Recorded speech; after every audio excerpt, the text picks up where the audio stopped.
Hey everyone, welcome back. If you're working on a Google Doc and need to clean up your table by deleting a row, you're in the right place. Today, we're diving into a quick and straightforward tutorial on how to do just that in Google Docs for 2025. Whether you're a student formatting an assignment or a professional organizing data, this tip will save you time and frustration. Let's jump right in. First things first, make sure you're logged into your Google account and have your document open in Google Docs. If you don't have one ready, go ahead and create a new document or open an existing one with a table. Tables are where rows live, so if your doc doesn't have one, insert a table by going to Insert, Table and selecting the grid size you need. Now, to delete a row, start by locating the table in your document.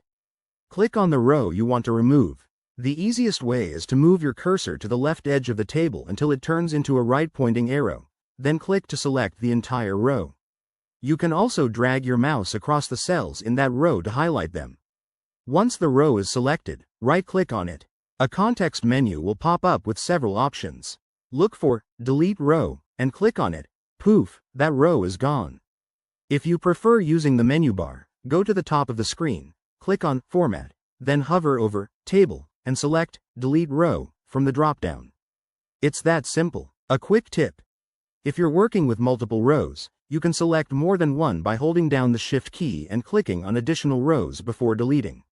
Also, double-check your selection to avoid accidentally removing important data. Always save a copy if you're unsure. In 2025, Google Docs might have some new features, but this core function remains reliable and user-friendly. There you have it. Deleting a row in Google Docs is a breeze once you know how.